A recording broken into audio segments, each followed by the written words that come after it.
Bonjour Geoffroy de la Gannerie, Bonjour. vous êtes philosophe et sociologue.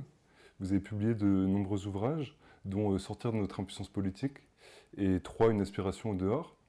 Alors aujourd'hui, on va faire un entretien centré autour de la France insoumise.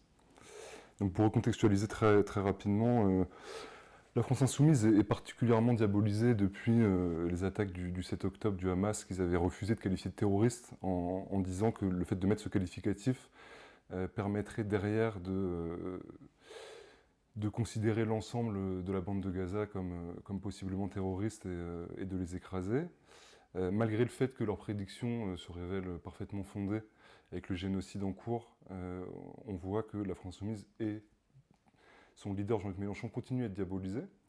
Vous avez publié le 19 mars une tribune dans Libération intitulée « Grandeur langagière de la France insoumise », où vous revenez sur le vocabulaire combatif employé par la formation de gauche, et notamment son leader Mélenchon, et la signification des attaques qui la ciblent. Est-ce que vous pourriez revenir sur ces différents points ? Oui, je pense que en fait, c'est très important aujourd'hui, quand on est de gauche, quand on se définit du côté des forces progressistes, de rien céder sur le soutien à la France insoumise et de comprendre que ce qui se passe autour de la France insoumise et ce qui se passe autour de la personnalité de Jean-Luc Mélenchon, c'est pas du tout une guerre contre la France insoumise, c'est une guerre contre la gauche. Et que ce qui est en jeu aujourd'hui dans le langage politique ou dans le champ politique et dans le champ médiatique, à mon avis, la question qui est posée, c'est est-ce que tenir un discours de gauche est encore possible sans être immédiatement accusé d'être en dehors de l'arc républicain, de menacer la démocratie, d'être populiste, d'être autoritaire, etc. Je pense qu'on vit une époque de diffamation de la pensée de gauche et du langage de gauche, et qui se voit au fait que dès que la France insoumise parle, et ça c'est pas seulement depuis le 7 octobre, c'est depuis très très longtemps, dès qu'Aurélien Saint-Houl va parler d'assassin pour le ministère du Travail, dès qu'on va utiliser les photos de journalistes pour inciter les gens à voter, donc dès qu'on va avoir des pratiques ou des attitudes confrontationnelles, on va immédiatement susciter des attaques comme si on mettait en danger le champ politique, comme si on mettait en danger la démocratie. Et donc on rend impossible, à mon avis, l'une des propriétés essentielles de tout langage de gauche, qui est d'être un langage confrontationnel, qui est de comprendre que la politique, c'est des rapports de force, c'est des antagonismes, c'est des luttes, et qu'il faut que le langage politique reflète les luttes concrètes telles qu'elles émergent, et avec la radicalité qu'elles doivent avoir. Moi, je suis très frappé quand on va dans des manifestations, quand on va dans des manifestations de gilets jaunes, quand on va dans des manifestations après des gens qui ont été tués par la police, notamment des jeunes garçons noirs et arabes, quand on va dans des manifestations d'ouvriers après qu'une usine est menacée de fermeture, les gens tiennent un langage très dur, très violent, très radical. Or, cette radicalité de la vie qui s'oppose aux forces de la mort, elle est pratiquement toujours absente du langage politique, comme si le langage politique devait être un langage bourgeois, un langage policé, on dit réforme du code du travail, on va dire performativité, compétitivité, on va dire des choses comme ça, et on ne va plus du tout parler accident du travail, mort, mise à mort, exposition à la mort, rapport de classe, rapport de force, rapport de domination, et donc c'est comme si le langage politique contemporain devait se fonder sur l'éradication du réel pour être perçu comme un langage acceptable qui vous fait passer pour une force politique respectable. Et donc aujourd'hui, on a une offensive langagière qui est menée, qui en fait dit quelque chose du genre si la gauche doit être respectable, il faut qu'elle soit plus la gauche. Il faut qu'elle parle plus des rapports de pouvoir concrets, il faut qu'elle parle plus des rapports de force concrets, il faut qu'elle nomme plus des ennemis, il faut qu'elle nomme plus des adversaires, il faut qu'elle soit policée. Mais si la gauche est domestiquée, si la gauche est policée, elle n'est plus la gauche, elle n'est plus en rapport avec les luttes.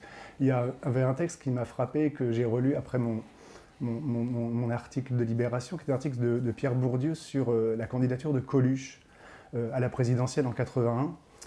Alors je ne compare pas du tout Mélenchon et Coluche, mais j'essaie de réfléchir un peu à comment fonctionne le champ politique, où Bourdieu dit que c'était très intéressant parce que Coluche présentait un programme qui voulait être un programme démocratique où quelqu'un qui n'était pas un professionnel de la politique se présenterait, qui se présentait comme un programme pour les immigrés, pour les homosexuels, pour les femmes, pour les ouvriers, pour les apprentis, etc. Et dès que la candidature de Coluche a surgi, les mots qui ont été employés contre lui, c'est poujadiste, c'est populiste, c'est presque fasciste, etc., qui était une contradiction totale avec le geste qu'il voulait incarner. Et Bourdieu a dit, en fait, ce qu'a fait Coluche, c'est qu'il a mis en question l'un des impensés du champ politique, qui se prétend démocratique, mais qui en fait suppose un droit d'entrée dans le champ, c'est-à-dire d'être un professionnel de la politique, c'est-à-dire d'avoir fait les écoles, d'avoir l'habitus respectable, etc., pour pouvoir être pris au sérieux et pour pouvoir faire partie du champ de la démocratie. Et si vous vous présentez en étant à l'extérieur de ce champ, vous cassez le jeu, vous interrogez le fonctionnement du jeu, vous êtes vu comme un ennemi de la démocratie, alors qu'en fait vous accomplissez un geste démocratique qui consiste à dire que tout le monde peut se présenter, et notamment pour défendre les minorités. Et donc Bourdieu disait, en fait, ce que Coluche avait fait, c'est qu'il a interrogé le droit d'entrée dans le champ politique, et il a mis en évidence que ce qu'on appelle le champ démocratique est un champ réservé à certaines personnes et au détriment de l'exclusion d'autres personnes. Et je pense qu'en fait, si on fait une homologie, on peut dire que ce qu'incarne Jean-Luc Mélenchon aujourd'hui et la France Insoumise, c'est des gens qui interrogent le droit d'entrée linguistique dans le champ politique, c'est-à-dire le fait que pour pouvoir avoir le droit de parler de façon respectable, il faut utiliser un langage qui convient aux éditorialistes politiques, il faut utiliser une attitude qui convient à la bourgeoisie dominante, etc. Et donc il faut euphémiser les rapports de force, il ne faut pas parler de manière radicale, il ne faut pas parler de manière confrontationnelle. Et donc ce que fait la France Insoumise aujourd'hui, c'est un geste éminemment démocratique d'interrogation des frontières du champ politique et qui essaye de dire pour tout le monde la possibilité de tenir un discours de gauche, c'est de tenir un discours confrontationnel, c'est pas être dans la politesse, c'est pas être dans la connivence, c'est être dans l'affrontement. Et si jamais on ne soutient pas ce que incarne la France Insoumise aujourd'hui, en fait, c'est pas seulement la France Insoumise qu'on détruit, c'est la gauche. Et il y a eu des pays où la gauche a disparu, l'Italie, la gauche a disparu, dans beaucoup de pays du Nord, presque en Allemagne aujourd'hui, la gauche a disparu, le langage de gauche a disparu. Et donc l'offensive que mène Jean-Luc Mélenchon et tous les gens autour de lui depuis une dizaine d'années, c'est maintenir la possibilité d'un langage de gauche dans la politique contemporaine. C'est intéressant parce que c'est vrai que moi, on va dire, je suis un peu de la génération Mélenchon, et c'est par rapport à ce que vous dites sur des pays voisins, c'est vrai que Mélenchon a permis à une gauche de continuer à exister depuis maintenant 10 ans. Est-ce serait possible de revenir sur certains points de manière tendancielle, un peu sur l'évolution, parce que Mélenchon, c'est une créature aussi qui évolue et qui s'adapte. Oui. Et entre 2011 et aujourd'hui, il y a eu des lignes de fracture sur certains points. On voit aujourd'hui que une grosse partie de l'extrême gauche considère que, en gros, Mélenchon, la France Insoumise, ça serait une force SOSDEM, donc ça serait des sociodémocrates, des réformistes, un peu des mous, alors qu'en fait, l'ensemble du reste de la société, à commencer par les autres forces qui composaient la NUPES, le champ médiatique et évidemment après de la Macronie à l'extrême droite, vendent Mélenchon et la France Insoumise comme des dangereux radicaux. Donc un peu cette tension entre ces deux pôles, qu'est-ce que ça dit finalement de la place qu'occupe la France Insoumise ? Justement, moi je pense que la France Insoumise incarne exactement la position qu'il faut incarner quand on est de gauche, qui doit s'opposer à deux attitudes, et que moi j'opposerais comme ça, qui serait d'un côté la connivence, et de l'autre l'incantation vide de la fausse rupture. Il y a une métaphore qu'on peut utiliser pour comparer, qui est celle de la stratégie judiciaire, qui est un avocat par exemple. Un avocat et un client qui vient le voir, et la question qu'il doit se poser, c'est comment je le fais sortir de là, comment je le fais relaxer ou acquitter ou je diminue sa peine. La préoccupation, c'est de sauver un client comme la politique doit sauver la vie des gens.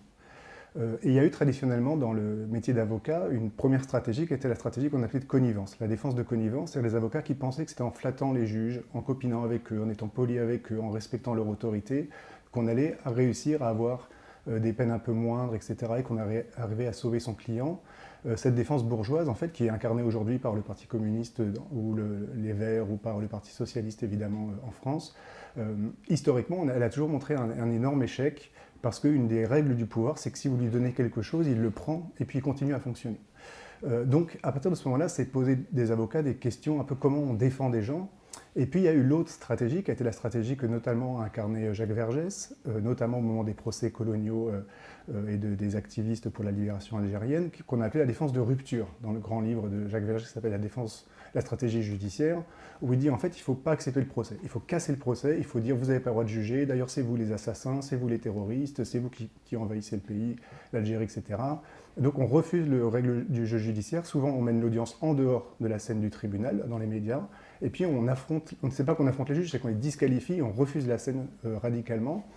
Mais le problème de cette scène, c'est qu'elle a produit exactement la même chose que la défense de connivence, c'est-à-dire qu'en fait, quand vous affrontiez pas le pouvoir judiciaire, mais juste vous proclamiez une extériorité à lui, eh ben les juges vous condamnaient largement autant. Il y avait une phrase célèbre dans la question judiciaire qui était « quand tu prends Vergès comme avocat, tu prends perpète ». Bon, donc ça veut dire qu'en termes d'efficacité pratique, en fait, c'est aussi nul que la stratégie de connivence. Et donc à ça, c'est opposé les avocats des années 60, 70, 80, qui ont invoqué ce qu'on appelait la défense de confrontation. C'est-à-dire en fait de dire, nous, on va être dans le procès, mais notre but, c'est de sauver notre client, et donc on va affronter tous les pouvoirs à l'intérieur du procès systématiquement. On va disqualifier les experts, on va agresser les policiers, on va montrer comment les PV sont mal faits, comment l'enquête a été mal faite, on va contester les décisions des juges, on va faire appel sur tout, on va créer des incidents d'audience. Et en fait, en restant dans la scène et en affrontant les pouvoirs un par un, petit à petit, on est arrivé à faire reculer le pouvoir judiciaire. Et de fait, c'est la stratégie qui a toujours obtenu les meilleurs résultats en termes d'acquittement, en termes de relax, en termes de peine, etc.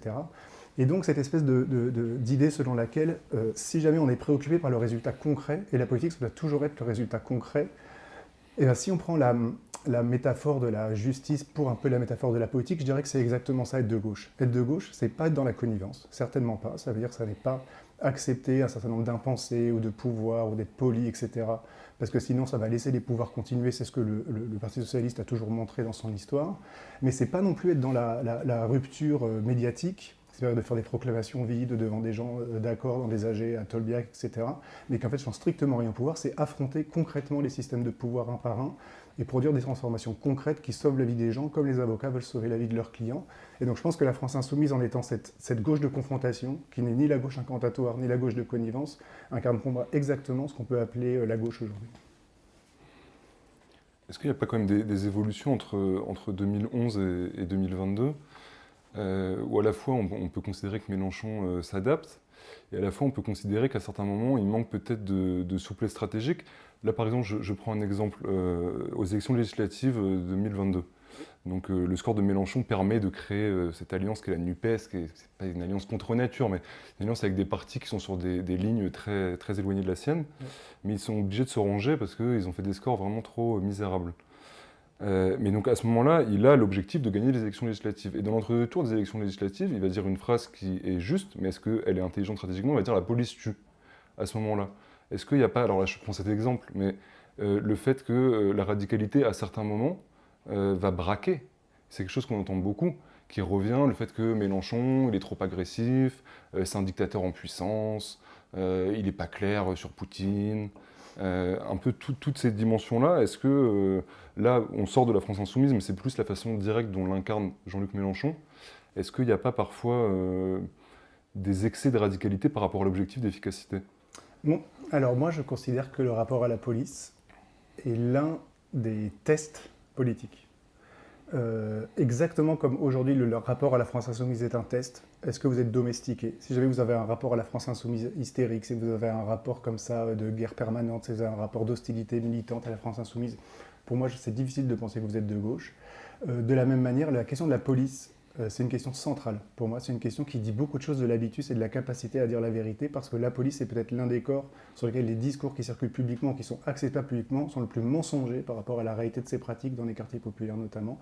Et le fait que la police tue, c'est pas une opinion, c'est un fait, c'est un donné de la politique. Il y a systématiquement, de manière ritualisée, organisée dans nos sociétés, des processus de mise à mort, notamment de jeunes garçons noirs et arabes, une vingtaine par an.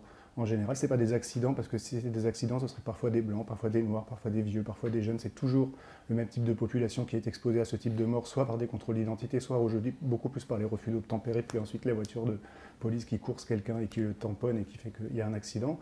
Donc ces mises à mort, elles sont systématiques, elles sont systématiquement scellées, elles sont souvent validées par le processus judiciaire. Et donc ça veut dire que la police tue n'est pas une opinion radicale, c'est un constat. Et ça veut dire que si ça apparaît comme une phrase scandaleuse, c'est que l'opinion dominante, acceptable, respectable sur la police est mensongère par rapport à la vérité de la police. Et donc effectivement, c'est un test. Et d'ailleurs, c'est un test d'autant plus grand pour moi que je considère que tout parti politique qui a été à la manif des policiers devant l'Assemblée nationale ne peut plus se revendiquer de la gauche, que ce soit Olivier Faure, que ce soit le PSC, que ce soit Yannick Jadot avec les Verts, etc. Être dans cette manifestation-là, c'était prendre position à droite et du côté de la droite même dure. Donc je pense que c'est un test très très important, ça. Alors après, c'est vrai que la France insoumise, ça change. C'est un parti qui évolue, mais ça, c'est positif. La perfectibilité, c'est le savoir changer, savoir apprendre de ses expériences. Il faut quand même comprendre un truc qui est important dans la politique, me semble-t-il, qui fait qu'il faut être un peu généreux avec les hommes politiques et les personnels politiques, et qu'il ne faut pas être toujours dans une forme comme ça d'agressivité quand ils se sont trompés ou quand ils ont changé. C'est que c'est l'un des rares domaines de la vie où on ne peut pas faire d'expérience.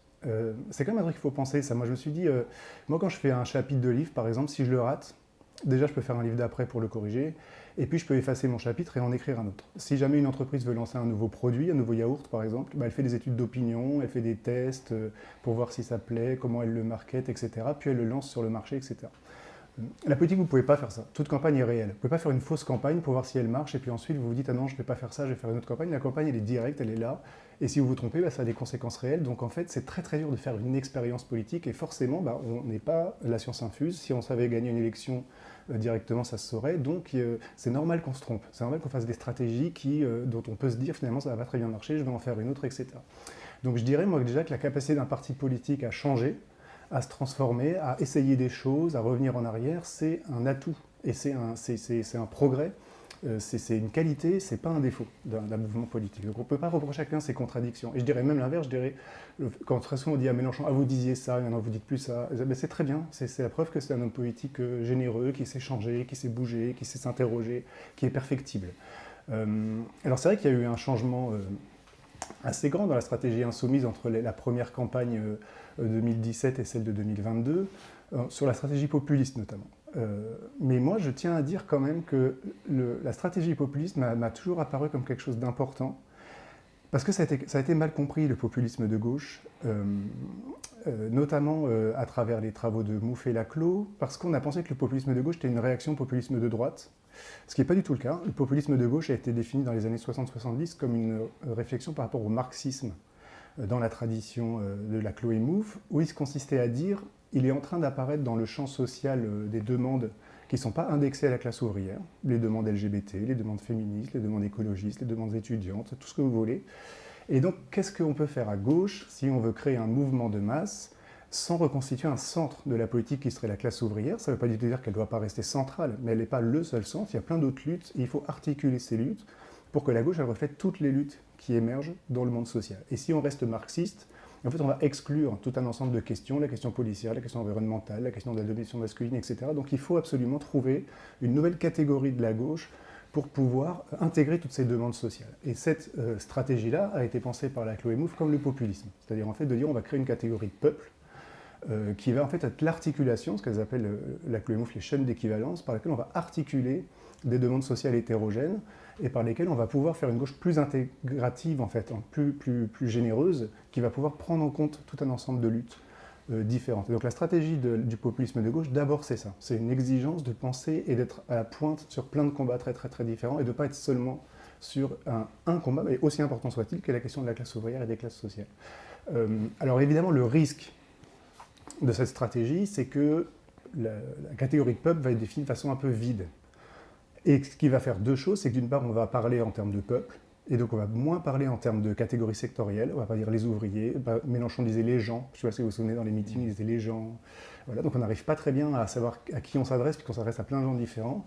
Et puis très souvent, ça reconstitue un signifiant national, c'est avec le drapeau, l'idée de France insoumise, hein, dans France insoumise, il y a France, donc il y a cette espèce de prolifération d'un affect un peu nationaliste, qui serait l'affect qui intégrerait toutes ces luttes, etc. Et qui, à mon avis, de fait, est un petit peu problématique. Mais c'est une tentative. Et c'est une tentative qui a plutôt bien marché, qui a plutôt fait des bons résultats et qui fait que beaucoup de gens très différents s'y sont reconnus. Et je pense que, comprenant qu'en fait, il y avait quelque chose d'un peu limitatif dans l'image traditionnelle de la gauche sur le vocabulaire national, le drapeau français, etc., eh ben, ils ont basculé en 2022 sur une stratégie plus traditionnelle de la gauche, je dirais, en termes substantiels et pas en termes formels, pas en termes de révolution citoyenne, mais en termes de conquête pratique, avec des marqueurs très à gauche qui étaient le SMIC à 1 400 €, la retraite à 60 ans, la planification écologique, la lutte contre la violence faite aux femmes, l'IVG dans la Constitution, enfin qui étaient des avancées comme ça, la dissolution de la BAC et des BST, des brigades d'intervention dans la police. Et donc là, ils ont fait des marqueurs beaucoup plus à gauche et qui, à mon avis, sont l'articulation de plein de luttes différentes, avec plein de conquêtes différentes sur plein de champs différents, et qui, à mon avis, sont une stratégie plus gagnante et qui doit être, à mon avis, le point d'appui pour une campagne encore plus puissante en 2027. Et puis là, quand vous parlez de l'évolution entre les campagnes de 2017 et 2022, on pense aussi au contexte national, à savoir qu'en 2017, on sort d'un quinquennat Hollande qui est marqué à gauche et que du coup, ça peut être intéressant de prendre un peu cette distance par rapport à ces signifiants qui, pour beaucoup de gens, veulent dire le bilan Hollande. Et en 2022, c'est plus du tout le cas. Là, c'est 5 ans de Macron. Et du coup, effectivement, cette capacité d'adaptation de Mélenchon est intéressante. Et on voit que dans les deux cas, ça lui a quasiment permis d'être au deuxième tour. Alors là, pour aborder quand même peut-être des points qui ne changent pas tant que ça au sein de la France insoumise. Donc là, il y a les élections européennes qui vont arriver bientôt. On sait que la direction insoumise avait fait le choix, notamment au moment des dernières municipales, un peu d'enjamber les élections intermédiaires. Et Mélenchon pouvait avoir un vocabulaire où il parlait des barons locaux. Donc il faut voir que lui, il a fait sa carrière au sein du Parti socialiste. Donc il a pu voir vraiment les dimensions très négatives d'avoir des espèces comme ça de petits pouvoirs locaux avec des personnes après qui ont des luttes d'influence, mais en fait qui sont des luttes égotiques et des luttes de pouvoir. Et donc pour revenir sur deux critiques régulières qui sont formulées à l'encontre de la France Insoumise, on a l'impression qu'il n'y a pas beaucoup d'évolution là-dessus. Donc la première, c'est l'absence de démocratie interne, donc l'absence de droit de tendance, le fait que la direction est élue par personne, et que finalement on a l'impression un peu, la France Insoumise, on l'aime ou on la quitte, quoi. Et la deuxième, c'est la gestion par la direction des violences sexistes et sexuelles, donc qui avait culminé au moment de l'affaire Quatennens, qui est beaucoup clivé au sein de la France Insoumise, avec notamment, je ne sais pas si vous avez su ça, mais le POI, qui est un parti d'origine trotskiste, qui est un parti qui est petit, mais qui est très organisé, et qui a pris fait et cause pour dénoncer une espèce de progressisme mou des féministes blanches, en disant en gros c'est une non-affaire, et qui avait commencé, donc je crois que ça a été révélé par Mediapart, à afficher en interne les opposants, et beaucoup les opposantes, à ce moment-là la gestion de l'affaire Quatennens par la direction, mais on sait aussi que la personnalité insoumise qui a le plus de pouvoir institutionnel, donc Éric Coquerel, qui préside la commission des finances, avait été accusé d'agression sexuelle. Donc l'affaire Quatennens avait été particulièrement importante dans ces choses-là. Donc voilà, ces deux points, l'absence de démocratie interne et la gestion des violences sexuelles. On a un peu de mal en tant que progressiste à comprendre la façon dont il le gère. Oui, alors moi je vais vous dire, je vais répondre, ce sera un petit peu long parce que c'est de grandes questions, mais je pense que c'est deux enjeux très importants où justement on peut aussi montrer quelque chose de fondamentalement progressiste ou d'importance dans ce qui s'est passé. Et je vais essayer d'expliquer pourquoi. D'abord sur la question de la démocratie interne.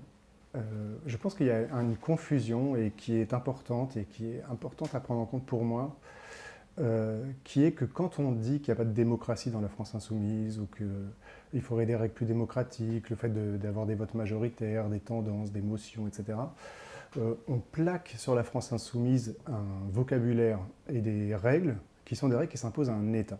Le principe qu'un État soit démocratique, c'est-à-dire qu'en fait on puisse avoir le droit d'expression, qu'il y ait des votes, qu'il y ait des majorités pour décider qui gouverne, etc., vient du fait que l'État est une structure quand même politique très particulière qui fait que vous n'avez jamais choisi d'y appartenir.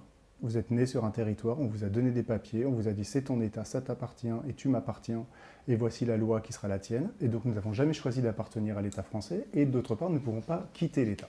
Nous ne pouvons pas dire cette loi ne me convient pas, je décrète une république autonome qui serait dans mon appartement par exemple, ou il y aurait d'autres lois, je ne peux pas faire sédition de l'État et la sédition est même dans le code pénal un crime, un des crimes les plus punis par le code pénal. Donc il n'y a pas le droit d'entrer, il n'y a pas un choix d'entrer dans la nation, vous êtes citoyen d'obligation, il n'y a pas de droit de sortie. Attention, vous êtes enfermé selon quelque chose qui prend la forme d'une prise d'otage en fait. Dans une structure politique donnée, c'est normal que la structure politique donne la possibilité de parler, de diminuer le pouvoir qu'on peut exercer les uns sur les autres, de rendre le plus démocratique possible l'exercice du pouvoir, puisque personne n'a choisi d'être là et que tout le monde subit la loi de tout le monde. Mais un parti, c'est très différent. Un parti, c'est pas un État. Et un parti, ça ne doit pas obéir aux mêmes règles qu'à l'État, et il ne faut pas plaquer sur le vocabulaire de l'État quelque chose qui s'appliquerait à un parti. Parce qu'un parti, vous n'êtes pas obligé d'y adhérer. Rien ne vous y oblige. Vous n'avez pas du tout l'obligation d'être à la France Insoumise. Vous pouvez très bien être au PS, vous pouvez créer votre propre parti, vous pouvez créer votre propre mouvement. Personne ne vous oblige à la France Insoumise.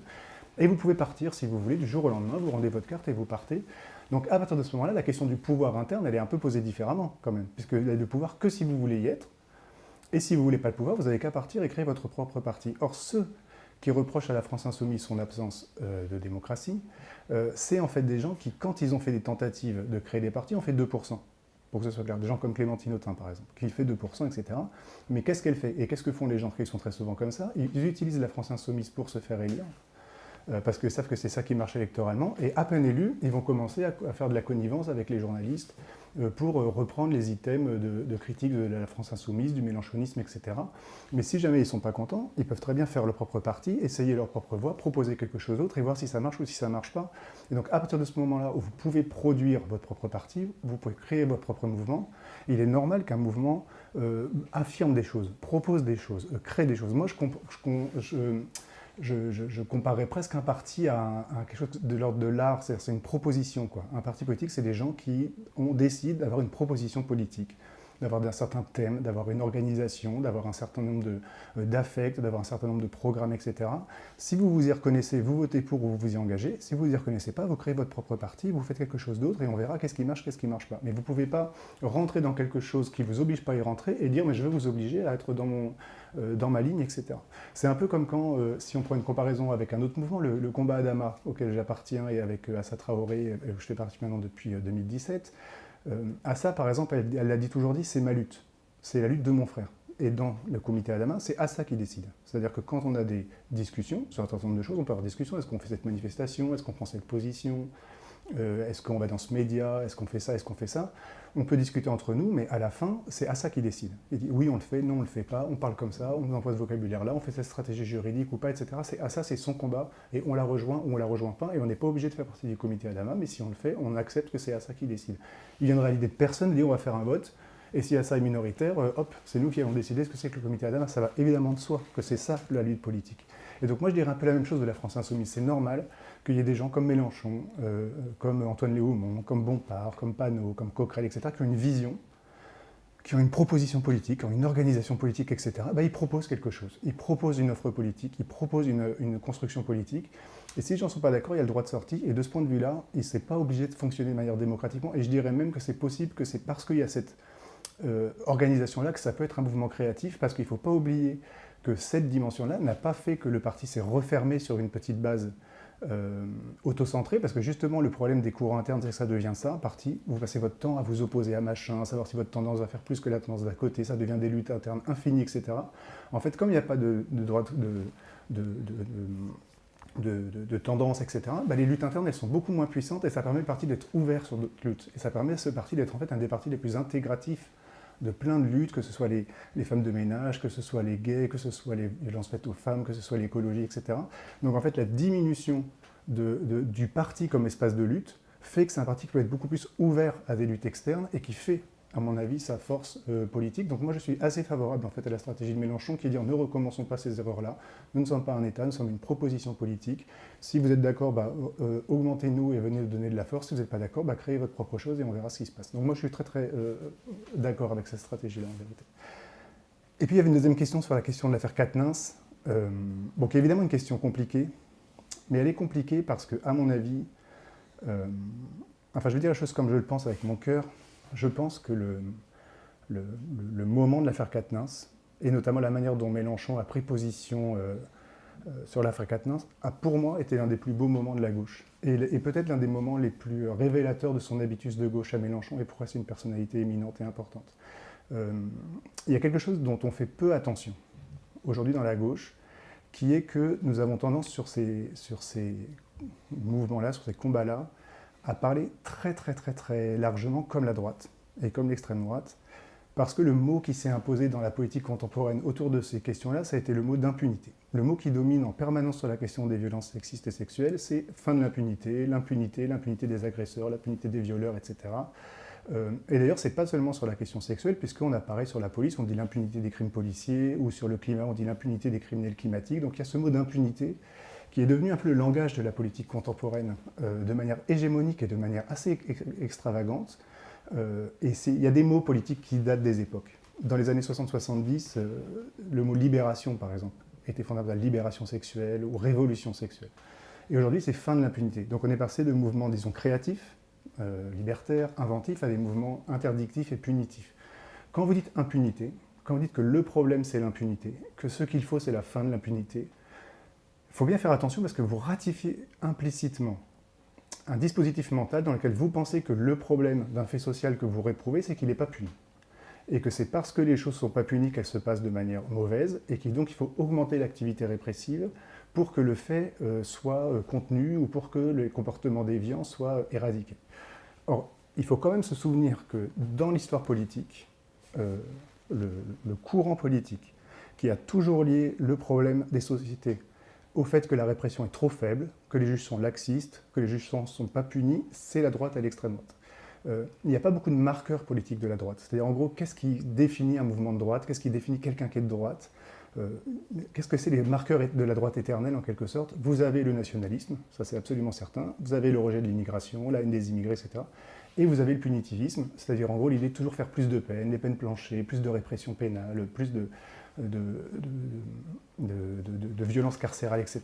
Contre quoi la gauche s'est toujours battue.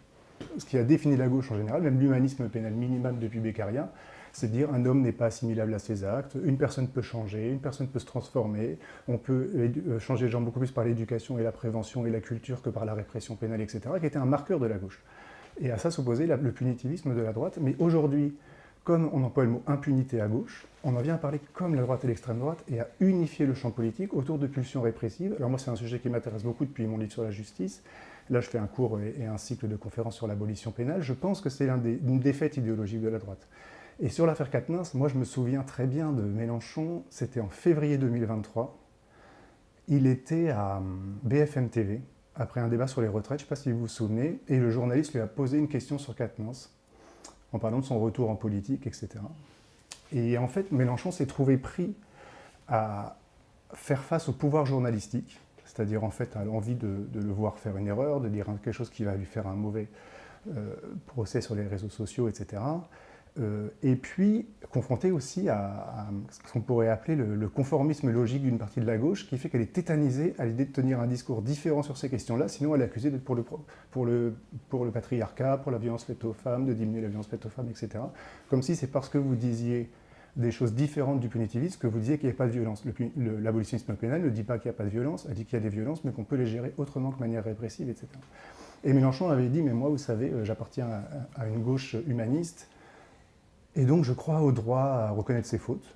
Donc ça veut dire qu'il y a faute, mais j'ai le droit de le reconnaître, le droit au changement, le droit à la réhabilitation, le droit à l'oubli, etc., qui sont des choses essentielles de tous les travailleurs sociaux qui travaillent avec des prisonniers, par exemple, que c'est parce que vous avez fait un braquage à 18 ans, que vous devez toute votre vie être exclu de toute activité, que vous avez été dealer, que vous avez peut-être agressé des gens, etc. Ben, si on l'accepte dans la politique générale, bon, il faut l'accepter aussi dans le champ politique, etc. Et donc je pense que Mélenchon avait ce jour-là affronté le conformisme logique d'une partie de la gauche sur le discours de l'impunité aujourd'hui, qui fait que la gauche n'est plus capable de tenir un discours oppositionnel par rapport au punitivisme de la droite. Et quand Mélenchon l'a fait, je me suis dit, ah ben là, je vois qu'il a une éthique confrontationnelle importante, parce qu'il a su résister au pouvoir du journalisme et aux censures internes du champ politique. Je pense que c'était un mouvement j'incite tout le monde à regarder cette vidéo, qui est un mouvement de grand humanisme et de grande importance. Je vais vous rappeler une anecdote en 2 secondes. Quand j'ai publié mon article dans Libération, il y avait un passage sur Quatennens, où je disais ça. Je disais l'une des choses qui a été importante dans la France insoumise, ça a été le fait de refuser le punitivisme d'une partie de la gauche et de dire qu'on a le droit de reconnaître ses fautes, qu'on a le droit à l'oubli, qu'on a le droit au changement, etc. Libération a refusé de publier ce paragraphe-là en disant c'est trop clivant. Alors je leur ai dit, mais c'est un article qui se bat contre le fait que les journalistes ne veulent pas qu'on soit clivant. Donc, déjà, bon. Et puis ils m'ont dit, oui, mais vous parlez de punitivisme alors que les violences sexuelles ne sont pas punies, ou pas assez punies. Alors je leur ai dit, d'une part, Quatennens, ce n'est pas de la violence sexuelle, c'est une violence conjugale. Et puis d'autre part, dire que les gens ne sont pas assez punis, c'est ça le punitivisme. C'est la définition du punitivisme. C'est de dire que toujours les gens ne sont pas assez punis, qu'il n'y a pas assez de répression, etc., que les lois sont trop laxistes, etc. Toujours est-il qu'ils ont refusé de le publier, et c'était la condition pour que l'article passe que je ne mettais pas ce passage. Donc j'ai accepté. Mais j'ai remarqué que quelques jours avant ce texte-là, il y avait eu un texte, d'ailleurs légitime, de soutien à Judith Butler. Je ne sais pas si vous vous souvenez, il y a quelques jours, elle a dit que les attentats du 7 octobre n'étaient pas un attentat antisémite, mais étaient un acte de résistance politique, qui a créé toute une espèce de polémique extrêmement malhonnête, puisqu'elle condamnait les actes du 7 octobre, mais elle disait en termes de catégorie, je préfère la catégorie de résistance politique à la catégorie de terrorisme antisémite. Moi, personnellement, je parle de terrorisme, mais ce n'est pas important pour moi. Je dis en tout cas, on a le droit de débattre des catégories, c'est très important. Et donc il y avait une pétition pour défendre Judith Butler, disant on peut dire que le Hamas est un mouvement de résistance politique, etc. Et je me suis dit, c'est quand même dingue. C'est-à-dire qu'on ne peut pas, dans Libération, attaquer le punitivisme de la gauche sur l'affaire Quatennens, et on peut dire du Hamas que c'est un mouvement de résistance politique et pas un mouvement terroriste, etc. Alors que franchement, en termes de violence, en termes d'intensité politique, c'est quand même un peu plus extravagant ce qui s'est passé du côté du Hamas que ce qui s'est passé de l'affaire Quatennens. Donc ça montre qu'il y a aujourd'hui une forme de tétanie des gens autour d'une réflexion minimalement humaniste sur la question des auteurs de violences conjugales. Et donc je pense que c'est l'une des luttes de la gauche, si on veut être oppositionnel, de reprendre cette question-là, de lutter contre les violences et de lutter contre le punitivisme. Et ça, Mélenchon l'a fait, et ça, j'en suis éternellement reconnaissant. Non, moi j'entends ce que vous dites et je trouve ça intéressant, mais c'est vrai que ça n'a pas été perçu comme ça. C'est-à-dire que moi, quand je discute de la gestion de l'affaire Quatennens par Mélenchon avec des féministes, elles ne mettent pas le mot impunité derrière, mais il y a la dimension que c'est éminemment symbolique et que la France insoumise, justement c'est le principal représentant de la gauche. Et il ne s'agit pas de vouloir l'envoyer en prison. Il s'agit de ne pas minimiser ce qui s'est passé, ce qui n'est pas la même chose. Oui, mais de toute façon, la question de la lutte contre le punitivisme, euh, comment vous dire, elle, elle, elle est forcément à l'œuvre dans des moments où les choses sont graves. Vous luttez pas contre le punitivisme pour les bonnes sœurs. D'accord. C'est forcément des gens qui ont fait des choses mal que vous allez être amené à traiter différemment que la répression pénale. Et donc c'est quand des choses graves se sont passées que vous devez justement réfléchir de manière alternative à en parler. Donc vous ne pouvez pas dire c'est tellement grave qu'on peut là on a le droit d'être punitiviste parce que c'est précisément quand c'est grave qu'il faut se poser ces questions-là. Sinon c'est pas important de la poser. D'autre part, il ne s'agit pas de minimiser les faits, pas du tout, mais il s'agit de savoir aussi de quoi, comment dire, euh, de quoi ça peut être le symbole. C'est-à-dire en fait, est-ce que Quatennens est le symbole de l'impunité? Ou est-ce que le fait que Quatennens peut reconnaître une faute, dire j'aurais pas dû faire ça, dire ça a été très grave, dire j'accepte une sanction, dire je suis suspendu pendant 4 mois, mais dire aussi je change, dire peut-être je peux témoigner de comment ça peut se passer dans un couple pour pas en arriver là. Ça peut être aussi le symbole de ça, Quatennens. C'est pas forcément aussi le symbole seulement de la violence faite aux femmes, ça peut être aussi le symbole de la réhabilitation, ça peut être le symbole de la prise de conscience. Et si on veut qu'il y ait moins de violence conjugale, il faut aussi que les hommes changent, et les hommes changent aussi parce qu'ils témoignent, et parce qu'ils peuvent comprendre, et parce qu'ils peuvent en parler, etc. Donc ça fait aussi partie du combat. Vous parliez tout à l'heure du fait qu'en politique, une règle fondamentale, c'est la recherche d'efficacité. Ouais. Parce qu'on est effectivement là pour essayer de réellement changer la vie des gens et pas juste parler dans le vide. Alors là, on va se projeter, on oublie les élections européennes qui comportent quand même un enjeu assez minimal. Ouais. On va se projeter en 2027. Hein. Donc ça, c'est les grands débats qui reviennent un peu inlassablement dans les conversations de gauche. Ça serait entre deux options, alors, parce qu'ils représentent quelque chose, ça serait entre l'option Mélenchon et l'option Ruffin. Donc l'équation, elle apparaît assez simple. Pour gagner une élection, il faut être au deuxième tour. On a l'impression que Mélenchon est peut-être plus susceptible de l'être, en tout cas s'il ne se présente pas avec la NUPES derrière lui ou un équivalent de NUPES, mais qu'au deuxième tour, il est devenu trop clivant et il est présenté systématiquement par le champ politico-médiatique comme trop clivant pour pouvoir l'emporter. Alors qu'une figure comme Ruffin, qui a un capital politique beaucoup moins fort que Mélenchon, pourrait être plus à même d'être un candidat d'union et éventuellement de l'emporter.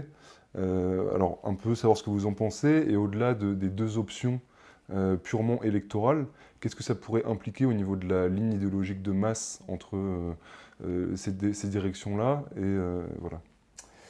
Alors moi je vais vous dire déjà, moi je pense que le vote est une opération stratégique et non ontologique. Et ça c'est quelque chose pour laquelle je me bats beaucoup par rapport aux gens qui ont des réticences à voter parce qu'ils ne sont pas d'accord avec telle prise de position, avec telle chose. Je dis toujours, si vous ne vous présentez pas, vous n'êtes pas d'accord avec les personnes qui se présentent, parce qu'on est d'accord en gros qu'avec soi dans la vie. Donc de toute façon, il faut accepter une dose de désaccord. Et la question du vote ne vous implique pas. Vous pouvez voter pour quelqu'un avec qui vous n'êtes pas du tout en accord. Vous pouvez voter et dans le même moment détester la personne. Vous votez parce que vous pensez que votre petit acte de vote va permettre de rendre le monde un peu moins mauvais ou un peu plus susceptible d'accompagner des progrès sociaux et des conquêtes sociales.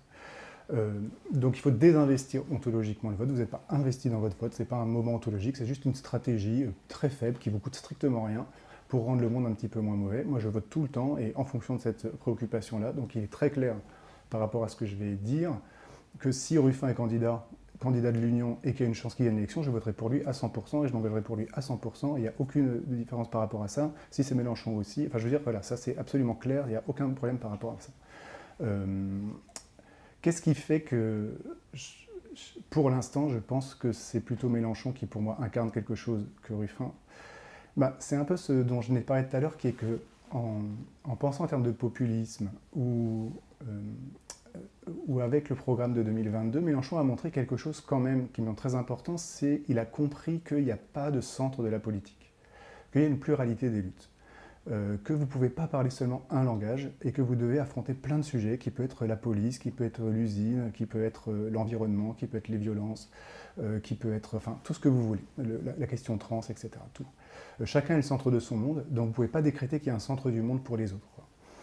Or, ce qui me frappe, moi, enfin ce qui m'inquiète un peu dans ce qu'incarne Ruffin, c'est le monisme politique qu'il incarne, c'est-à-dire qu'il a une focale qui est très importante et qui est tout à fait essentielle pour la gauche. Et ce qu'il a fait, Ruffin, c'est fondamental et je le soutiens à mort. Et moi, par exemple, je considère que son film Debout les femmes est un des plus beaux films politiques qui ait été fait. Et pour ça, je serai éternellement reconnaissant. Je veux du soleil, un film magnifique aussi sur les Gilets jaunes. Donc, je ne critique pas du tout ces luttes-là. Par contre, ce que je dis, c'est que Ruffin a un prisme qui vient de là où il s'engage depuis toujours, qui est la classe ouvrière blanche. C'est son prisme, c'est sa préoccupation, c'est comment faire que ces gens arrêtent de voter pour le Front National ou le Rassemblement National, qui retrouvent des affects liés à la gauche et au progrès social, et d'arriver à les convaincre à revoter pour les partis de gauche. Ça, c'est tout à fait fondamental, c'est un enjeu central pour la gauche, mais c'est un enjeu de la gauche. Et vous ne pouvez pas fonder la politique sur un enjeu aujourd'hui, parce que, en fait, par exemple, si vous faites ça, si vous dites en fait la question centrale c'est la question ouvrière blanche, vous oubliez qu'il y a des gens pour qui ce n'est pas la question centrale. Par exemple, si vous prenez un jeune garçon noir et arabe des quartiers populaires aujourd'hui, qui fait partie de la classe populaire et de la classe ouvrière très souvent, lui il ne va pas vous dire que son problème c'est le patron ou l'usine, il va vous dire que le problème c'est la police. Il va dire son problème de la vie quotidienne, le pouvoir qu'il rencontre, c'est la police. C'est la BAC, c'est la BST, c'est les contrôles d'identité, c'est la peur de la police, c'est l'incarcération, etc. En gros, pour ces garçons-là, la police incarne pour eux l'équivalent de l'usine pour l'ouvrier blanc picard, en quelque sorte. Donc si vous fondez un discours politique sur l'usine ou sur le travail industriel, en fait, vous n'êtes pas du côté des classes populaires, mais vous excluez de votre notion de classe populaire tout un ensemble d'autres classes populaires qui ont d'autres types de préoccupations, qui ont d'autres types de luttes, et donc votre discours, il n'est pas inclusif, mais il est excluant. Il n'est pas intégral, il n'est pas pluraliste, et donc il n'est pas moderne, à mon avis. Il ne peut pas créer une mobilisation pour la présidentielle.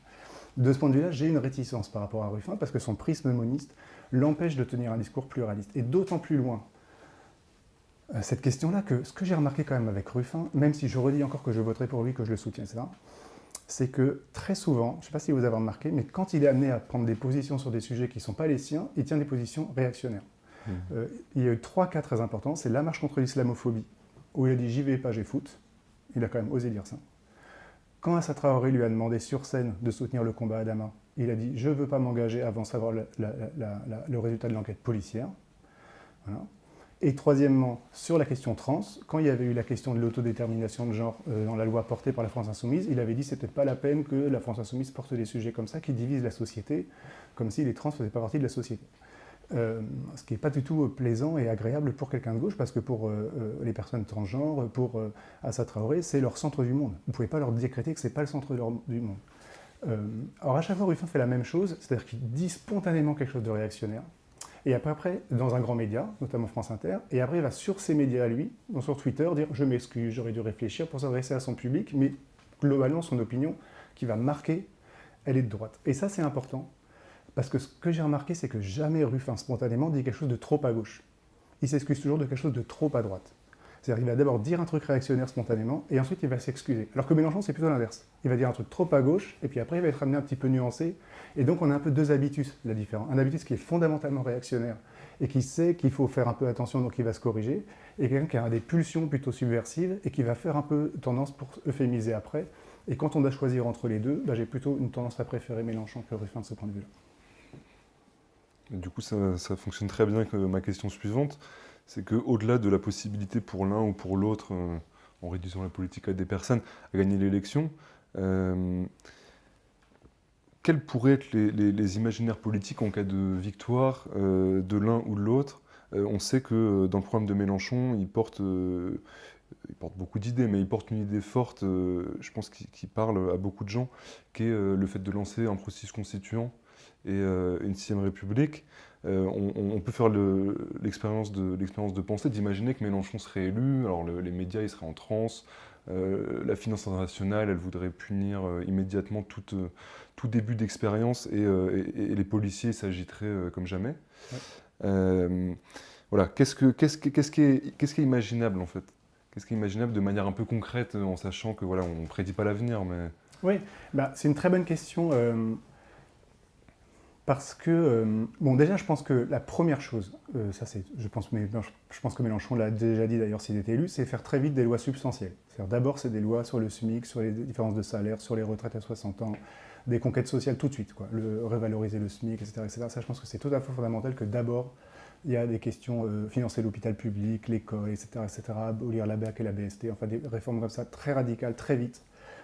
très efficace de changement. Mais ensuite, ça c'est intéressant parce que c'est quelque chose sur lequel j'ai changé, qui est la question institutionnelle. Pendant très longtemps, moi j'ai été un peu réticent avec la 6ème République, en disant en fait c'est pas très important les réformes institutionnelles, ce qui est important c'est les réformes substantielles, les mesures concrètes qu'on va prendre pour les gens. Et puis plus j'ai réfléchi, plus je me suis dit en fait c'est une très bonne question parce que ce qu'on constate quand même dans nos institutions, c'est qu'elles sont dessinées de telle manière que de fait tout le monde se droitise. Si c'est tout le temps vrai, c'est que c'est pas seulement lié aux individus, c'est que c'est la forme État ou la manière dont est dessinées les fonctions officielles qui fait que les gens se droitisent. On n'a connu aucun gouvernement qui s'est gauchisé une fois qu'il arrive au pouvoir, que ce soit Mitterrand, que ce soit Valls, n'en parlons même pas, Hollande, le pire, le macronisme. Enfin, entre l'arrivée et la fin, il y a un écart vraiment mais extraordinaire. Et si c'est vrai pour tout le monde, ça veut dire que c'est les institutions telles qu'elles sont définies, qu'elles produisent une droitisation générale. Et donc ça veut dire que si jamais on veut non seulement accéder au pouvoir, mais le rendre durable, c'est-à-dire en fait que la transformation qui sera produite, elle dure dans le temps, et que peut-être même si on perd, eh ben, on va freiner la droitisation de gouvernements centristes ou de droite après, ben, il faut refaire des institutions qui vont rendre les gens à gauche, qui vont obliger à faire que les gens se droitisent le moins possible, et donc il faut redéfinir de fait les institutions. Il faut redéfinir complètement les institutions. Alors de fait, moi j'ai réfléchi un peu là, en préparation de notre entretien, de quelles sont les institutions qui gauchisent les gens. Et j'en ai trouvé deux. Il y en a une dans notre République qui est gauchisante, c'est le défenseur des droits. Je ne sais pas si vous vous souvenez de Jacques Toubon, qui avait été défenseur des droits, qui était un grand ministre de droite, et même de droite assez réactionnaire, sous Jacques Chirac, je pense, et Balladur, je ne sais plus tellement, mais c'était quand même il y a très longtemps. Et puis il a été nommé défenseur des droits, et il s'est mis, parce que de fait, quand vous êtes défenseur des droits, bah, vous voyez des migrants qui sont maltraités par la police, vous voyez l'hôpital public, vous voyez les demandes d'asile, vous voyez les gens maltraités par la police, etc. Donc, il s'est petit à petit gauchisé, et après maintenant il va dans des manifestations de gauche. Il a été vraiment presque important sur un certain nombre de sujets, etc. Donc la définition de la fonction de défenseur des droits a gauchisé une personne de droite. C'est rare ça. Donc je me suis dit, qu'est-ce que ça voudrait dire qu'on redéfinisse les ministères comme des défenseurs des droits, par exemple? Qu'est-ce que ça voudrait dire, par exemple, qu'un ministre de l'Intérieur soit un défenseur des droits des victimes de l'ordre policier, par exemple? Qu'est-ce que ça veut dire qu'un ministre de l'Environnement soit un défenseur des droits des victimes de l'environnement? Vous voyez ce que je veux dire? En fait, que le ministère de l'égalité homme-femme soit un ministère de défenseur des droits des victimes de violences sexuelles, etc. Donc en fait, qu'on pense la fonction ministérielle comme un défenseur des droits. Ça pourrait être une trouvaille institutionnelle originale, et peut-être que à ce moment-là, les ministres seraient un peu forcés d'être un peu à gauche parce que leur mission serait redéfinie, parce que leur point de vue serait redéfini, pas du point de vue de l'État, mais du point de vue des victimes, du point de vue de comment la violence est exercée. Est-ce qu'un ministère des Affaires étrangères serait un défenseur des droits des migrants? Vous voyez ce que je veux dire? En fait, ça pourrait être très intéressant, et je me suis dit, c'est une institution politique assez inventive, je crois que c'est Sarkozy qui l'a créée, mais qui en fait s'est retournée contre la droite et contre le pouvoir. Et peut-être que ça peut être un imaginaire intéressant. Et l'autre chose, alors bizarrement, c'est une invention du macronisme, qui sont les conventions citoyennes. C'est intéressant comme innovation, je ne sais pas si vous avez suivi, mais il y en a eu deux, une sur le climat et une sur la fin de vie, qui est une institution intéressante parce que c'est une institution où des gens sont non élus. Donc ça rompt un peu avec l'imaginaire de la 6ème République, ça, parce que ce serait sur élus, faire des constituantes, etc. Mais bon, ces gens qui sont non élus, qui sont tirés au sort, et en fait on les enferme pendant 3 mois, et pendant 3 mois ils vont écouter que des experts. Ils vont écouter des gens qui ont travaillé sur un sujet, sur la fin de vie, des médecins, soit palliatifs, des malades, très malades, etc., des familles, des accompagnants, etc. Ou alors sur le climat, des experts du GIEC, des gens qui ont réfléchi sur la transformation écologique, qui ont réfléchi sur la planète, etc. Or, j'ai été frappé par le fait que ces deux conventions ont abouti à des mesures très à gauche, en vérité, et qui a effrayé Macron d'ailleurs, puisqu'il n'a pratiquement rien repris de la Convention climat et très peu de la Convention sur la fin de vie. Mais ça montre que si jamais vous organisez la prise de position politique autour de gens non élus, tirés au sort et confrontés à la science, ils sont plutôt amenés à prendre des décisions de gauche. Et comme ils sont tirés au sort, il y a probablement dedans des gens de droite, voire d'extrême droite qui étaient dedans, mais par la délibération, par le temps, par l'expertise, de fait, ils sont amenés à prendre des positions plutôt à gauche. Donc je pense que ça, ce serait une forme institutionnelle intéressante. Et si on avait de fait la forme défenseur des droits, qui se substitue à la forme ministre, et la forme convention citoyenne à l'Assemblée nationale, peut-être qu'on aurait là un imaginaire politique assez beau, parce que des institutions qui gauchiseraient les gens et pas qui les droitiseraient. Je vous pose ma dernière question, qui est peut-être la question la plus radicale. On sait la fameuse formule de Marx qui ne voulait pas spécifier à quoi allait ressembler le communisme. Il disait qu'il ne faut pas faire bouillir la marmite de l'avenir. Oui. Mais de fait, il parlait aussi très peu de manière concrète de la version que lui souhaiterait du socialisme. Et que ça ne suffit pas, en gros, de critiquer la société bourgeoise et le capitalisme, et que pour porter vraiment un projet politique, il faut qu'il y ait une dimension positive. Donc au-delà du fait qu'on pourrait dire, voilà, un des objectifs de la gauche, c'est la volonté de libérer du travail salarié et du temps libre et d'aller vers plus d'égalité, est-ce qu'on pourrait essayer de penser à quoi pourrait ressembler un horizon affectif et pratique qui pourrait se coupler avec un bouleversement politique? Et donc là, notamment par rapport à votre livre 3 aspirations au dehors, avec une nouvelle place pour l'amitié, pour l'amour, pour la famille, pour ces espèces d'institutions Alors pas pour la universelles. famille, Ouais. mais de fait en tout cas c'est une bonne question parce que je me souviens d'une conférence de Mélenchon que j'avais écoutée où il avait dit quelque chose de très intéressant qui était l'un des grands problèmes que doit se poser la gauche, c'est comment rendre une révolution durable, qui renvoie un peu à notre question précédente, mais il disait par exemple ce qui s'est passé en Amérique latine quand il y a eu les grandes vagues de leaders de gauche qui sont élus en Bolivie, au Venezuela, etc. C'est que ce sont des révolutions au Brésil qui se sont autodétruites parce qu'en fait on a arraché les gens à la pauvreté par des systèmes de répartition, par des problèmes d'éducation, par d'accès à la santé, etc. Donc en fait, on a profondément transformé la société en faisant que tout ce qui était une classe populaire devienne une classe moyenne. Mais le problème, c'est qu'une fois que les gens sont devenus des classes moyennes, ils sont comportés comme des classes moyennes. Donc ils se sont mis à avoir des rapports à la propriété, des rapports à l'intérêt de classe, des rapports conservateurs, etc. Puis ils se sont mis à voter à droite. Et donc en fait, paradoxalement, c'est des révolutions qui ont échoué par leur succès, parce qu'ayant réussi des succès, elles ont créé une classe moyenne qui s'est mise à droitiser, et donc ils ont voté contre eux, ils ont perdu le pouvoir, etc. Et donc l'une des questions de la révolution, c'est comment on la rend durable. Ça, c'est intéressant. Ce qui m'amène de fait dans mon livre sur l'amitié à me poser une question qui est de quelle manière est-ce qu'on peut créer un pratico-inerte, ce que j'appelle un pratico-inerte de gauche. C'est-à-dire qu'en fait, l'un des impensés, et c'est pour ça qu'à mon avis c'est un peu une limite de la pensée en termes de constituante, du mélenchonisme, d'assemblée permanente, de réflexion, de délibération permanente, etc., c'est que ça suppose un peu toujours de ratifier l'idée selon laquelle les gens sont spontanément un peu conservateurs et que c'est dans la délibération politique qu'ils deviennent un peu progressistes. Mais ça n'attaque pas du tout l'une des questions fondamentales qui est pourquoi les gens spontanément sont plutôt réactionnaires et que c'est dans la prise de conscience, dans l'éducation, dans l'instruction qu'on devient plutôt progressiste. Pourquoi ce ne serait pas l'inverse? C'est-à-dire pourquoi il n'y a pas de manifestation d'extrême droite? Pourquoi il n'y a pas de manifestation de patron pour que les gens deviennent à droite? Pourquoi il y a des manifestations pour que les gens deviennent à gauche? Donc ça c'est une question importante, c'est qu'est-ce qui fait que spontanément on est de droite et que c'est par le travail, par le mouvement collectif qu'on se gauchise, quoi. Donc ça veut dire que ça interroge les structures de la vie quotidienne. Qu'est-ce qui fait que dans la vie quotidienne, on fabrique des habitus réactionnaires, qu'on fabrique des comportements violents, des intérêts à la reproduction sociale, etc.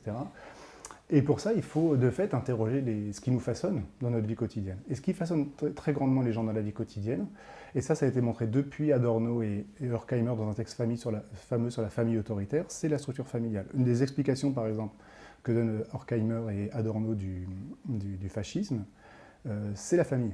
C'est le fait que dans la famille, on vit dans un univers autoritaire avec la figure du père qui dit c'est ma loi, tu m'obéis, donc des structures d'obéissance, des structures d'appartenance et des structures d'autorité extrêmement fortes, etc., qui créent des habitus de docilité, qui créent des habitus de reconnaissance de la domination, qui créent ce qu'ils appelaient des personnalités autoritaires et qui expliquent pourquoi le fascisme peut s'installer si facilement dans nos sociétés et qui a un rapport, selon eux, avec la forme famille et avec le pouvoir du père. Et donc je pense qu'effectivement, il y a un texte d'ailleurs que je cite dans 3 de Bourdieu, qui dit ce qui fait qu'on fabrique il ne le dit pas comme ça, mais je le retraduis dans mes termes, dans les structures sociales de l'économie, ce qu'on fabrique un pratico-inerte de droite de nos sociétés, c'est l'idéologie de la maison individuelle, de la propriété. Parce qu'en fait, on attache les gens comme ça à l'idée d'avoir son propre foyer, avec sa maison, on s'endette pour l'avoir pendant 20 ans. Quand vous vous endettez, en général, vous ne pouvez pas faire de grève, parce que vous avez un crédit à rembourser, et l'une des explications de la diminution très forte de la capacité à faire grève dans le milieu ouvrier, ça a été la politique du logement individuel, où les ouvriers se sont endettés et donc ne pouvaient plus faire grève parce qu'ils étaient endettés. Et puis dès que vous avez un foyer, une maison construit comme votre chez vous, ce que vous voulez défendre, bah, vous avez tout de suite des intérêts réactionnaires parce que ça devient comment reproduire le foyer, comment être un peu mieux celui d'à côté, etc. Et donc ce que Bourdieu dit, ça crée des sociétés qui fonctionnent selon la juxtaposition d'égoïsme privé. En fait, c'est la société de la maison individuelle, c'est la société de la juxtaposition d'égoïsme individuel, et c'est pas une société de transformation collective. Donc si on veut créer un pratico-inerte de gauche, c'est vrai qu'il faut critiquer ces formules-là, il faut critiquer ces sens de la vie-là, c'est-à-dire mettre en question comment nos sociétés encouragent la forme famille, la forme foyer, la forme propriété, c'est-à-dire la politique du crédit, la politique des allocations familiales, la politique du mariage, etc., qui en fait ratifie une idéologie de la vie qui est fondamentalement conservatrice, Et à quoi s'oppose, à mon avis, une idéologie beaucoup plus libertaire qu'une idéologie que moi je centre autour de la valeur de l'amitié, c'est-à-dire comme vie au dehors, comme vie de rencontre, comme vie sans centre, comme vie pas écrasée par la conjugalité, la domesticité familiale, etc. Et alors évidemment, on n'est pas obligé de vivre selon un modèle de vie. Un modèle de vie n'est pas le bon, et je ne suis pas pour une société tyrannique de l'amitié non plus, bien sûr, tout le monde a le droit de vivre sa vie. Mais en tout cas, en termes de projet politique, si jamais on arrivait peut-être à définir une utopie d'une vie qui serait beaucoup moins centrée sur les valeurs familiales, sur les valeurs d'avoir des enfants. Par exemple, moi je déteste dans la politique quand on dit les enfants, quand on dit nos enfants. Qu'est-ce que ça, nos enfants? Moi je déteste le familialisme politique, je ne pense pas du tout que ce soit intéressant. Mais si jamais on centrait la politique et la vie quotidienne sur la rencontre, sur le collectif, sur le dehors, donc sur l'amitié, etc., à mon avis, on créerait des sociétés beaucoup plus démocratiques. C'est une phrase que je cite de Derrida dans mon livre sur Troyes, où il dit dans Politique de l'amitié, il y a un rapport entre forme de vie et forme politique. Et il dit en fait, la tyrannie est dérivée de la famille et la démocratie est dérivée de l'amitié. Parce que la famille est un lieu d'autorité, est un lieu d'imposition, est un lieu de rapport de force, est un lieu d'obligation, etc. Et donc il y a un rapport entre la forme politique tyrannique et la forme familiale intime. Alors que l'amitié est un lien réciproque, est un lien généreux, est un lien démocratique, etc. Et donc il y a un rapport entre la démocratie et l'amitié. Et qu'à ce moment-là, disait Derrida, on pourrait définir le but de l'amitié, le but de la politique, pardon, comme le fait de créer le plus d'amitié possible. Le fait que les gens aient de plus en plus de liens amicaux au détriment des liens familiaux. Et donc si on arrivait à fonder une politique sociale qui serait fondée sur la centralité de l'amitié, des rencontres amicales par rapport à la forme famille, à mon avis, on pourrait créer un pratico-inerte de gauche. Merci Geoffroy de la Gannerie. Merci beaucoup.